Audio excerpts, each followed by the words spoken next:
This is episode 21 of Healthy Kids, Simple Solutions, and I'm not sure if this is for you, but episode 21 is all about if kids really outgrow their ADHD. I've heard this a lot, and really to understand, you really need to understand what the underlying issue and what's going on in the brain of a kid with ADHD. And what I typically see with ADHD is that they have a brainstem that isn't very well coordinated or matured as it should be. So how do we know that? How do we know that their brainstem isn't as mature or isn't as coordinated as it should be? And the first thing that we do is we see if they have primitive reflexes. If they do, that is a direct window in saying that the brainstem is not as mature or is not as coordinated as it should be. So when they have primitive reflexes, and they usually have a lot of them if they have ADHD, what these reflexes are their reflexes that we are born with. We have them as an infant, and then at about 6 months of age, they should go away. And when they go away, that means that the brainstem has fully developed the way that it should. And then when that happens, you can start to grow the rest of your brain the way that it should, because it grows from the bottom up. So the first thing to develop is that brainstem, and then it moves up, and then you can finally develop the top of your brain, which is like the school brain. So if they have these primitive reflexes, it's literally showing you a window in saying that the brainstem did not develop as well as it should. And if that's the case, then the rest of the brain is not going to be able to develop the way that it should. So when the brainstem develops as it should, then primitive reflexes are going to go away. If they don't go away, that means there's literally a functional underlying issue. So if we fast forward, and you have to realize that it's highly unlikely for these reflexes to just go away on their own, just because. They're not just going to go away just because you magically hit a certain age, even though they should be gone by that 6-month mark. So if they grow up, and they're 5 or 8, 14, 27 years old, whatever it might be, and they still have these primitive reflexes, that's indicative that it's not just going to go away on its own, and you really have to focus on it if you want them to go away. So, let's just say, for example, they're 10 years old, and they still have these reflexes that should have went away when they're 6 months old. So that literally means that 9.5 years later, they still haven't gotten rid of those reflexes the way that they should. So what makes you think that they're going to go away later on as an adult? So what does ADHD look like as you become more of an adult? Remember that underlying issue is still there, that brainstem immaturity or that brainstem discoordination is still there. So usually it shows up as more of an internal issue. So instead of looking like fidgeting or not being able to sit still or not being able to focus their eyes on something, that's what it is kind of as a kid. So what does it look like as an adult is usually it becomes something more like anxiety or sleeping issues or not being able to shut the mind down at night, to be able to go to sleep. So why is that?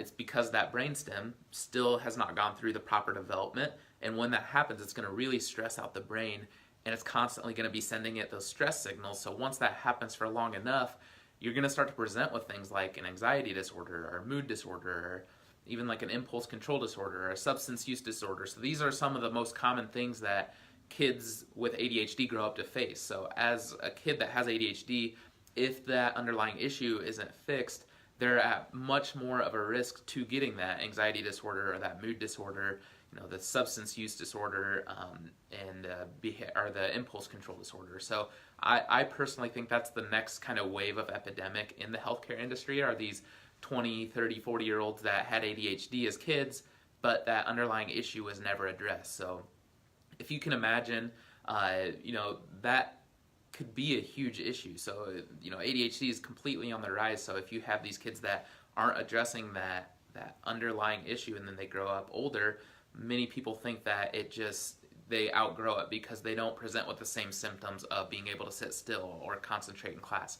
But instead, it usually becomes something else as an adult, those things that I listed before. So if you just imagine that you knew what was contributing to ADHD, if you had a child with ADHD, what happens next is patients schedule a consultation to see if we're a good fit. And, if I think that we'll make measurable progress, then if that's the case, we'll move forward with that primitive reflex assessment, see what reflexes we find, and then even do some nerve system testing to see what state their nerve system's in. If it's in a really elevated gas pedal state or if it's not, that's going to tell us a lot. But the first thing is really just sitting down, having a consultation, and seeing if I think that we're going to make measurable progress, seeing, am I going to hold up my end of the deal? Are they going to hold up their end of the deal with anything that has to, happen at home with diet or primitive reflex exercises and stuff like that? And if we think that we're going to make some good progress, then we'll go ahead and do that primitive reflex assessment, see which ones they have, and then we're going to have a really good idea of how to coordinate and mature that brainstem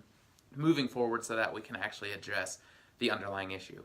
So if you're with me still, thank you so much. But to set up that initial consult, you can contact us in a variety of ways. You can call us. Our phone number is 402-504-4676.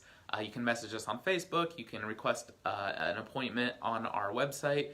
But just to get maybe a little bit of bonus content, if you're still here, one or actually two of the most common reflexes that I see in kids with ADHD, if you're wondering like what are these reflexes, what should I be looking for? One of the most common ones that I see is a child that has a Moreau reflex, and this is essentially a startle reflex that you have as an infant, and it should go away at that 6-month mark. But if it doesn't, then your kid's essentially always getting startled throughout the day. They're not going to like loud noises. If you were to kind of clap loudly behind them, they're going to jump or throw out their hands or take a deep breath in almost every single time. That's because it's a reflex that should have went away a long time ago, but it hasn't.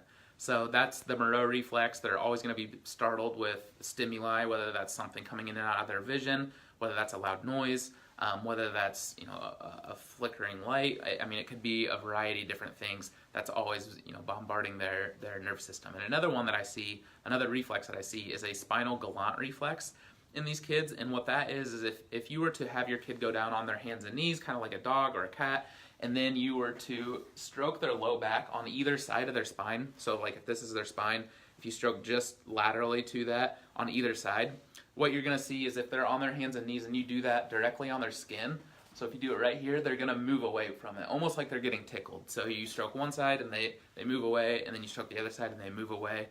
This is going to cause a lot of fidgeting in kids because they're always going to be sitting against like a chair at school, and that reflex is always going to be making them want to fidget around. It's common in, like I said, in kids that can't sit still. Classic ants in the pants kid. It can even lead to stuff like bedwetting issues. So those are two of the more common things that I see in kids with ADHD, or two of the most common reflexes. There are a ton of other reflexes that we check for, but those are the type of primitive reflexes that we do check for in these kids with ADHD to see if we can't get that brainstem working at a more efficient level, so then the rest of the brain has a solid foundation to build on.